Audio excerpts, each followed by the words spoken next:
Solitude Reflection, by Kateb Nuri Alim Shuna. How can you love someone honestly if you have not stood in the mirror and faced the parts of yourself you've long disowned? The truth is, love demands truth. Not just truth with others, but truth with yourself. And that kind of truth, raw, trembling, and naked, can only be met in solitude. In the quiet, when the world no longer demands your performance and you are left alone with your unfiltered soul, you begin to see clearly. You begin to integrate. You begin to forgive. You begin to remember that you are not your wounds, not your past, not your failures. You are the one who sees them all. You are the witness, the eternal awareness that was here before the pain and will be here long after the healing. This awareness is subtle. It does not announce itself. It waits for your surrender. And when you finally stop fighting, the moment when you no longer resist your own company, it rises, quiet and expansive, like a gentle sunrise over an ancient sea. That is the beginning of real love. Not the romanticized fantasy, but the spiritual surrender that lets you behold yourself through the eyes of the Creator. There is a reason every mystic has wandered into the desert, into the forest, into the cave. Not to escape the world, but to peel away its illusions. Not to become holy, but to become real. To feel the weight of silence pressing against their skin until they realize that what they feared as emptiness was actually divine presence, waiting to be known. Solitude is not an absence. It is a sacred fullness, a wellspring of insight, of clarity, of communion.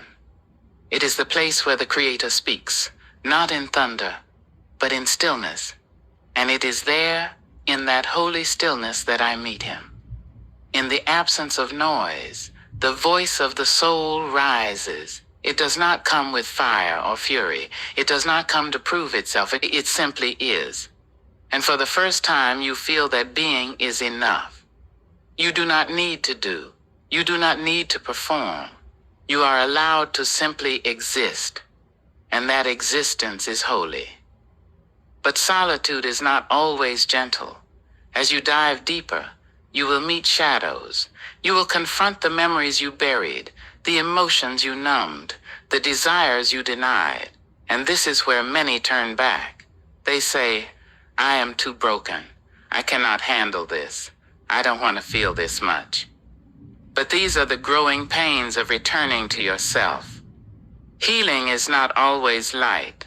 Sometimes it is a deep and necessary darkness, a reckoning, a dismantling of everything false, so that what is real may finally emerge. The sacred will not share a room with pretense. It will wait patiently until you are ready to remove the mask. Let me say this. From the deepest place within me, in my solitude, I go into a cave with a tea light. My cave is writing. My pen is my lantern. My words are prayers climbing their way up to heaven. Writing is more than expression. It is exhale. It is my mountain, my desert, my sanctuary. It is where I retreat when life storms against me. It is where I lay my burdens down and sit in silence with the only one who understands.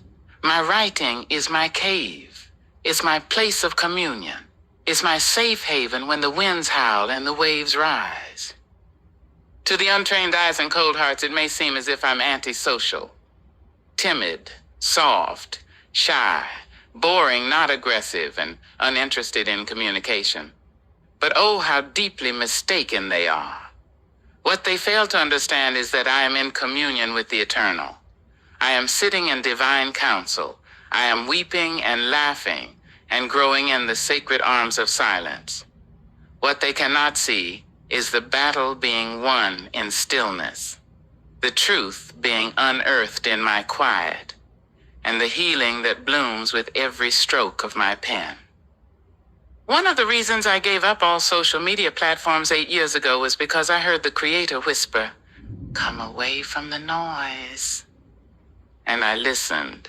I didn't just log off, I left. I left a world of distraction, an artificial connection. I left because my soul was drowning in the static. I left because comparison was choking my joy. I left because performance had taken the place of presence. The Creator pulled me away is not to isolate me, but to insulate me in divine peace, to purify my inner world, to sanctify my time and space. And like all those called by Spirit, I followed the sacred tradition of departure. Just like Moses went up Mount Sinai to receive not just tablets, but transformation. Just like Muhammad retreated to Mount Hira to hear the voice of revelation in the quiet of night. Just like Abraham stood on Mount Moriah in test and surrender. Just like Hajar, running in desperation between Al-Safa and Al-Marwa, chasing water not just for survival, but for faith. I too had to walk away, to climb, to run, to weep. My journey is not lesser because it was not loud. My journey is holy because it was honest. And I remember my grandmother, her voice like a song of old wisdom, saying, real love doesn't shatter under pressure. Real love, the God love, the love a mother has for her child, that is the kind of love we should receive and give. It is unbreakable. It is unconditional. It is uncomfortable. It stretches and bends and returns stronger. It has plasticity. It does not retreat in the face of difficulty. It does not ignore or disrespect. It does not ask you to disregard yourself. That is the love the Creator has for us beyond belief. And because we are created in His image and likeness, we are to radiate that same divine frequency of love. A love that does not flinch at wounds. A love that says, even in your brokenness, I see your holiness. A love that we are meant to embody, not just receive. A love that wraps itself around the abandoned, the angry, the ashamed, and says, still, you are mine. This is the journey. This is the walk of the soul, to strip away the noise, to confront the shadows, to let love reintroduce itself, not the digital mimicry of connection, but the kind that shows up in silence, in stillness, in sacred remembering. Love that whispers you are not alone when the whole world is quiet. Love that steadies your trembling hands as you write your pain onto the page. Love that says even now you are worthy. Solitude, silence, surrender. These are not voids. They are vessels. They are the places where the sacred speaks, where the false dies, and where the real is finally born. They are the rhythm of my breath, the ink of my soul, the home where my Creator dwells within me. Keteb Nuri Alim Shunna.